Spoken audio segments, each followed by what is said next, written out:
Usually, working with a team is a lot better than working by yourself. Yeah, and today I want to tell you about my team when I went to Peru.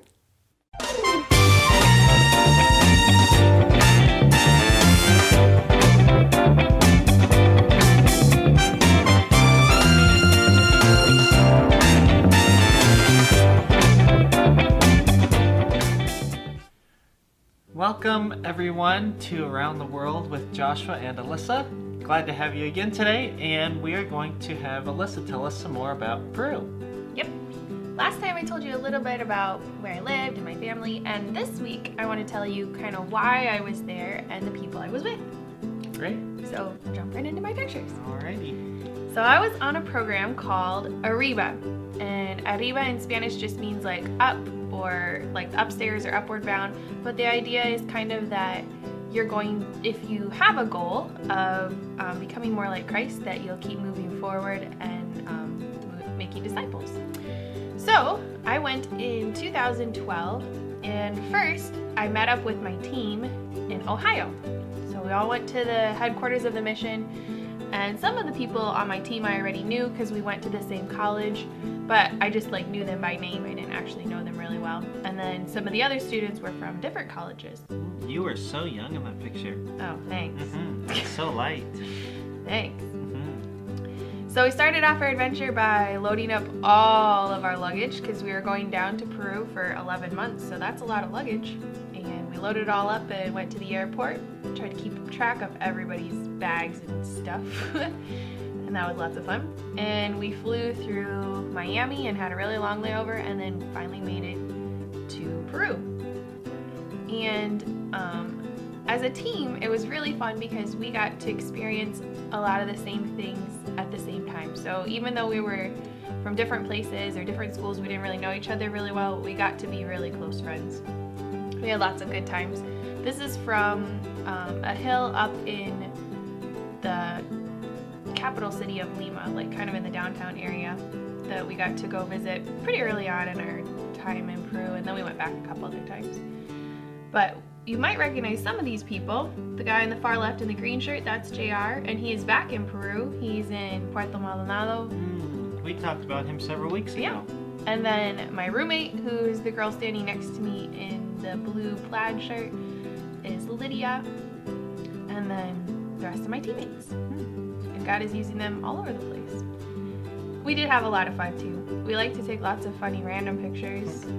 And especially I think that was popular at the time too, that you just take these awkward family photos.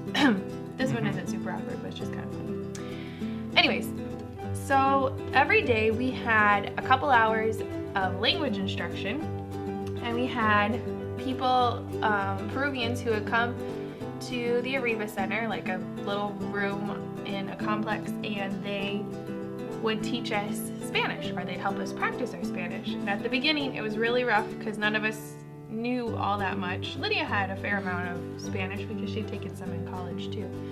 But it's way different when you have to just speak it to live. So they helped us work through some of the ins and outs of language learning and practice, and say the sounds the right way, and practice our left and rights and our Bible verses. And they are really patient people and very, very helpful to help us learn the language. And we had professors come down from the States. And actually the guy that's up in the top left in the green behind my teammates, he was one of the founders of the Arriba program, and he was down in Peru for something, and so we took a picture with him. And then the guy to his right was one of our professors, and we really, really enjoyed his class on cultural anthropology, and just kind of how people relate to each other in different cultures, and then how God is still truth and the source of truth throughout all groups.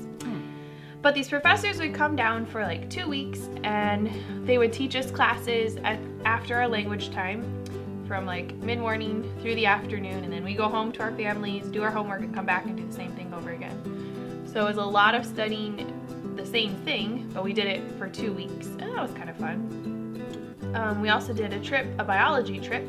We loaded up a bus and went out into the mountains of the high jungle of Peru.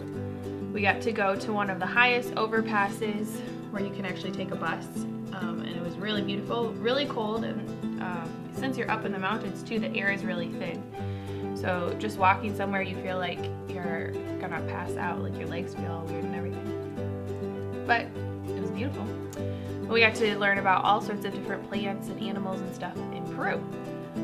And we took a trip to Cusco at the end of our, kind of like the big reward kind of for the end of our block classes. We took this in November, and then from November on, we had an internship. So then we worked at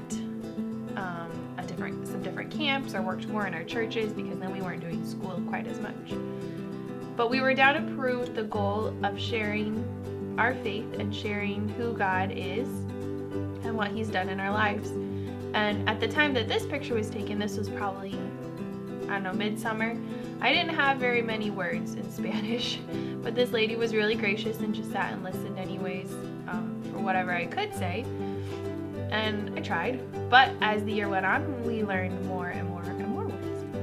As a team, we took a few trips too, and maybe I'll spend more time talking about these trips another time, but because they all have long stories to go with them. We took a trip into the mountains, and it's pretty high up there. It's kind of a weird temperature though, because the sun is really close, so the sun is intense, but it's cold and windy. So a lot of these kids have like little chapped faces because the sun or the wind is always beating down on their cheeks, but then it's cold. It's really weird temperature. And sunburned? Yeah, you do get sunburned from your gas. Yucky. This was on the way back from that city, and notice all that lovely mud and dirt and stuff. There is a long story that goes with this picture and the adventures that are tied to it, so we're gonna have to come back to that another time. Deal. And we got to do some whitewater rafting in Cusco too. That was a really fun time. See, look at those fun, silly pictures. Just popping your knee. Oh, you know it. We worked at camps separately and then together. Our team was divided into two groups, and some of them went up north in Peru and some of them stayed closer to Lima. And then we all worked together for a couple camps, and we did them for missionaries' kids, for pastors' kids, for junior high, senior high, all sorts of age levels. And it was a lot of fun because by this point we could communicate a lot better in Spanish. This was like January, February kind of time. And by this point you were sunburned. Quite possibly. It does look like it. Well, that red shirt's not helping anything. Oh yeah. Our church did a VBS, and we did it out on the soccer field because our church is so tiny. Maybe you remember that from the last time. It's like that little garage. So we did it out on the soccer field, and then all the kids from the area could come, and our teammates came and helped us do Bible verses and sing songs and play games with the kids. The kids really love games, so we did lots of games. But it's just right there in the neighborhood. You can kind of see the houses back behind and how they're almost kind of like just stacked on top of each other. But we're right there, and so the whole village can hear us if they want to. We're gonna see what's going on. That's nice. Yeah. So those were my teammates. From left to right, it's Kyle, Melly, there's me, Chris, and JR, Danny, Lydia, and Daniel. And we all got to be really close friends, and we're so thankful for our friendship over our time in Arriba. That's one of the cool things about doing a program like that or doing a missions trip, is that you get to be really good friends with whoever you go on that trip with, because you experience things together that nobody else quite understands. It's true. Yeah. Do you want to hear some more stories? Yeah, let's hear it. Okay. We have part 2 of our Hudson Taylor story. Right. Yeah. So we ended last time. Hudson decided that it'd be good for him to learn some medical skills, right? Now he knew some things about medicine because, flip back a couple pictures, remember his dad had a shop and he worked in his dad's shop, so he knew a little bit about like measuring medicines and giving it out to people and stuff. But he decided to really be a missionary in China, he should have more medical training. So he went to live with this doctor. And we ended last time by talking about how sometimes it's dangerous. And sometimes it was dangerous for Hudson. When he would go around and pass out flyers to invite people to church or to help people, sometimes people were not happy to hear what he had to say. And they would throw things at him, or they'd yell at him, or they'd take his papers and rip them up right in front of his face. And he just decided to respond in a humble way because he thought, you know what? maybe something like this will happen to me in China too. Maybe people won't always be happy to hear what God wants to tell them, but I'm going to be faithful and keep doing exactly what God wants me to do. So usually on Sunday afternoons, he would go around and kind of spend some time talking to people because then he wasn't working at the clinic. Well, as he was there, he got to know a beautiful young woman who was a music teacher, and he really liked her a lot, and they spent a lot of time together, and he thought this could be a great girl to go to China with me someday. And he talked about China all the time because he loved China. Well, he decided to ask her if she would marry him, and he asked her. And then he had to ask her parents too, and her parents said, yes, you can marry her as long as you don't go to China. What? That's what Hudson had been planning his whole life. That's what he'd been thinking about and praying about. So he prayed for a long time and spent time reading God's word, and he realized God really wanted him to go to China. There were so many people in China that hadn't heard the good news about the gospel before, and he couldn't just stay behind. And so he had to say that he wasn't going to marry this girl, and that was really hard for him. Hudson began to give up a lot of things, not just marrying this girl. He decided he didn't need to have lots of money, so if he had extra money, he would give it away to people. And he didn't live on a nice, comfy, soft bed. He would live on a hard bed because he thought, that'll get me ready for China. He did all sorts of things that he thought would help him be ready, but this was one of the hardest things for him. Now, his boss, the doctor, would pay him a salary. He would give him so much money, but he was really, really forgetful. And he said, now, Hudson, if I forget to give you your money, just remind me and I'll give it to you. But Hudson decided he wasn't going to remind the doctor. He was going to let the doctor remember himself, and he was just going to see how God was going to provide. Well, one day, all he had left, all the money he had left, was about 60 cents, one coin worth, in his pocket. He didn't have any more money. The doctor had forgotten to pay him for a long time, and that's all he had. Well, it was a Sunday afternoon, and somebody asked Hudson to come over and pray for this man's sick wife. So Hudson went over, he prayed for her, they talked together for a little bit, and he realized these people really didn't have any money, and he felt like God was telling him he should give the rest of his money to this family. So he did. He took that last coin out of his pocket and he gave it to them, and thought that this could help them. But he went home that night with no money. No money for food, no money to pay for his house, no money for anything. But he was going to trust God and see how God would provide.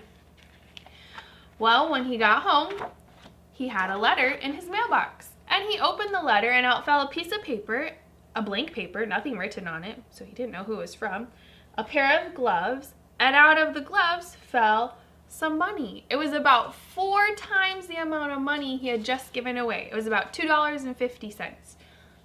Look at that. God had just provided. Just as he had given away something, God had given him something right back. And he took time to thank God right there. God had taken care of him really, really fast. Now, it didn't always work that way. One time he was almost late on his rent. He wasn't going to have any more money left, and the doctor still hadn't remembered that he needed to pay Hudson, but Hudson wasn't going to remind the doctor. He was just going to let him remember on his own. And then the doctor said, oh, have I not paid you in a while? And Hudson said, no, not really. The doctor said, oh no, I just took all the money to the bank. So now I don't have any money to pay you. Oh man, he just remembered and didn't have anything to give him. But Hudson decided he was still going to trust God. And they kept working throughout the day. And at the end of the day, the doctor called Hudson into his office and he said, I don't even know how this happened, but one of my richest patients just came in today and decided to pay their whole bill and all the money. And so now I have money to pay you. Who do you think figured that out for him? I think God worked that out for him just in the right time. And Hudson was willing to be patient and wait for God to provide. That could be really scary though, right? He didn't have any money to do anything with. Well, he kept working for the doctor and he helped a lot of sick people and he learned a lot of things about medicine. And one day he was with a man who died, and the man had a really bad fever, and Hudson had been really close and helping and trying to take care of this man. And after the man died, Hudson started to feel a little bit sick too. So he went to the doctor and explained where he had been and and what had happened. And the doctor looked at him and he said, "You need to go home right now. You're going to die. You need to get everything in order. You're going to die because you're going to get the same sickness. So sorry. Go home and get everything ready." Wow, that would be quite something to hear. But Hudson said, I don't think I'm going to die. God has a plan for me. He wants me to go to China, and I haven't gone to China yet. But if I do die, then it must be part of God's plan. Well, he went home, and by the time he got home, he was feeling really sick. And he did get sick, very, very sick. But little by little, he got better. And it took him a while, though. Remember, because he was kind of sick all the way from the beginning. He was always small. So it took him a while to get better, but it gave him lots of time to read and to think about China and to pray and to ask God to protect him and to give him all the things he needed to go to China one day. And he was always listening for when would be just the right time to go to China. Well, finally he heard that China was opening its doors to missionaries, that missionaries could come in to the country. So he thought, perfect, today's the day. I need to get ready to go. So he went over to one of his pastor friends' houses. He knocked on the door, walked in, and he said, "I heard today that China is open and I'm ready to go." And the pastor looked up from him. He looked up from his desk where he was writing a letter, and he said, "I was just writing you a letter to tell you I think you should go to China." Just at the same time. So it was definitely something from God that it was time for him to go. So he went around and he said goodbye to his friends and his family, and he packed up his things. He got lots of books together, everything he thought he could need for his time in China, and he got on a boat because he wasn't going to take an airplane to get to China. He was going to have to take a boat, and it was going to take a while. So they started the journey, and it was a very difficult journey. Lots of storms and problems with rocks, and at one point their boat was going straight toward a place where there were lots of rocks under the water, and they couldn't direct the boat anymore. It wasn't following any of the directions, and the captain just threw up his hands. "There's nothing more we can do. We're just going to crash on these rocks and have to see what's going to happen next." But Hudson said, "Wait, there is something we haven't tried yet. And you're going to have to come back next week to see what they hadn't tried yet with their boat. And hopefully they can make it to China." I'm glad we don't have to travel like that anymore. Mm-hmm. Well, some people do. People like to go on cruises and stuff. Yeah, but I don't think it's quite so scary. Probably not. not. Crashing boats and stuff. I'd rather fly, though. Yeah. Do you have a missionary for us? We do. That'd be sad if we didn't. So today we are looking again at Pastor Ariel and Ina Abadiano from the Philippines. So we looked at them, I don't know, it's been a few months I think, but we saw them a few weeks ago, and if you'll remember, the last video we did, we talked about the Levies and how Pastor Levy had just met Pastor Ariel for the first time. We showed you a picture of that. Mm-hmm. Well, it was at that training that we actually got to hear or get some training from Pastor Ariel, and so we're going to tell you some more about them and their ministry. Yeah. So here we have the picture of both of them again with the little boy that they've been taking care of for a while now. And here's the picture I showed you before of the training where they got to meet each other, and it looks like they had a good time together. And then we had Pastor Ariel do some training with us and the other people who were there. And this is what he does all the time. In fact, we just finished a promo video for him to help promote his ministry. And after he went to the AVWE Good Soil training, he then went back to the Philippines and he did over 100 trainings there himself of people in the Philippines. And he's continued to do it ever since then. And so one of his big things is making disciples, teaching them about God, God's plan for their lives, God's plan for the world. And when people come to a saving knowledge of Jesus Christ, then he continues to disciple them and get them to the point where they are training other people.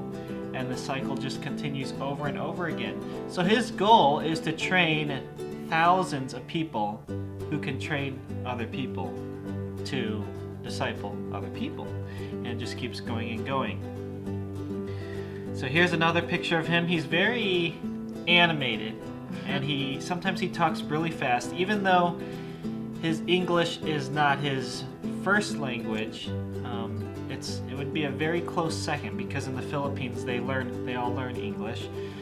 But when he speaks, even though it's in English, he speaks very fast. So sometimes it can be hard to keep up with him. But he's just so excited about what he's teaching that he wants to get it all in. He doesn't want to slow down. He wants to make sure that you're learning everything.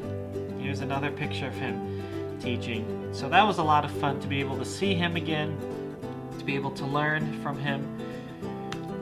Here is the story of hope in a different language. Tagalog.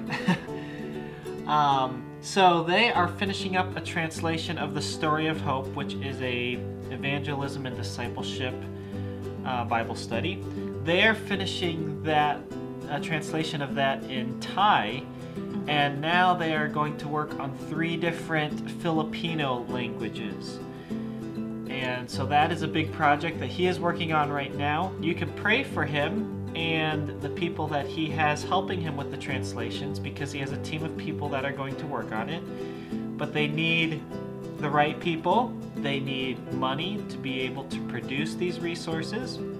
Maybe we can put a link for you below so you can see a little bit of what he's talking about and his ministry. If you want to learn a little bit more or be able to kind of follow and pray for him, you can see what he's working on right now. Sure, we can put below the 2 videos that we just made for them, also here on YouTube, so that you can watch those. And so they are here in the States for a few weeks. Her father died, I believe, a little while ago, and so they were back to spend time with family, and so that is really sad. But on the other hand, we're thankful that they can be here to tell other churches about their ministry, to hopefully raise up some more partners to pray with them and to help provide for them financially. And then they are going to go back to the Philippines, I think, here pretty soon. Yeah.